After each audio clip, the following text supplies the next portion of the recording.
ஒரு நாய்க்காக பேச வந்தவங்க எல்லாமே இன்னைக்கு ட்ரோல் செய்யப்படுகிறாங்க. இந்த நிகழ்ச்சியை பார்த்தீங்கன்னா rich versus poor, haters versus lovers அப்படி ஆகி போச்சு. அந்த மாதிரி ஒரு டிபேட் நிகழ்ச்சி இருக்கக்கூடாதுன்னு தான் என்னோட தாழ்மையான ஒரு ஒப்பீனியன். ஒரு டிபேட் நடக்கும்போது அதுல வந்து கடைசி நமக்கு ஒரு தீர்வு கிடைக்கணும். நமக்கு வந்து ஒரு பிரச்சனை இருக்கு. இப்போ அந்த பிரச்சனையை நம்ம தீர்வை தான் பார்க்கணும்.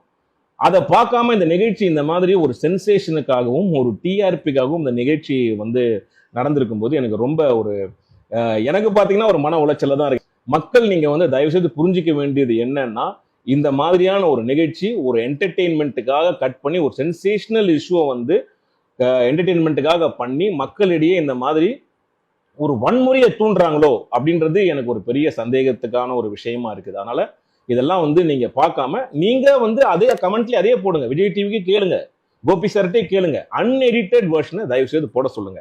அப்படி போட்டாங்கன்னா உங்களுக்கு முழுசா தெரியும். அது போடுவாங்களான்ற ஒரு கேள்விக்கு இருக்குல்ல. அதே மாதிரி முக்கியமா வந்து ஒரு பாதிக்கப்பட்டவங்களை வச்சு ஒரு நிகழ்ச்சி பண்றது, அதுவும் ஒரு ஸ்பான்சர்ட் நிகழ்ச்சியை பண்றது எந்த விதத்துல நியாயம்? அந்த கேள்வியும் நம்ம கேட்கணும்ல. நான் எபிசோட் பார்க்கும்போது தான் தெரிஞ்சுது. ஏன்னா நான் அந்த நிகழ்ச்சிக்கு வந்து எல்லா ஷூட்டிங் முடிஞ்சு கடைசியில் தான் நான் வந்து ஜாயின் பண்ணேன். ஸோ எனக்கு வந்து அங்கே என்ன நடந்ததுன்னு தெரியல. நல்ல விஷயத்த ஒரு தீர்வா ஒரு விஷயத்த ஒரு எபிசோட போடாம இது வந்து ஒரு பிரச்சனையா உருமாறி இருக்கு.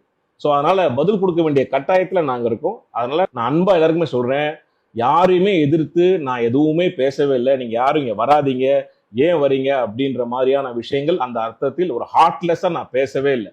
நாயினுடைய குணத்தை மட்டும்தான் அப்படிதான் நாய் பிஹேவ் பண்ணோம். ஒரு தெருநாய் அப்படிங்கிறது ஒரு பதட்ட நிலையிலேயே எப்பவுமே இருப்பாங்க. இந்த விஷயங்கள் எல்லாம் சொன்னேன், நிறைய விஷயங்கள் சொன்னேன், எங்க வீட்டு நாயை பத்தி சொன்னேன். இதெல்லாம் எதுவுமே அவங்க போடலை. பொதுமக்கள் யாரும் தயவுசெய்து என்ன தப்பா நினைக்காதீங்க. அப்படியே நீங்க என்னுடைய பேச்சால உங்களுக்கு யாருக்காவது காயமடைந்தீர்கள், பாதிக்கப்பட்டவர்கள், உங்களுக்கு அது தப்பா தோணுச்சுன்னா தயவுசெய்து என்னை மன்னிச்சிடுங்க. நான் அந்த மாதிரியான எந்த வித ஒரு எண்ணத்திலையுமே நான் இதுல கலந்துக்கல.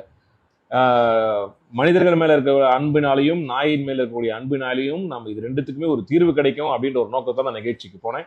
ஆனா நான் போன எண்ணமும் வேற, அங்க நடந்தது வேற. அதனால தயவுசெய்து நீங்க இதை எல்லாரும் புரிஞ்சுப்பீங்கன்னு நினைக்கிறேன்.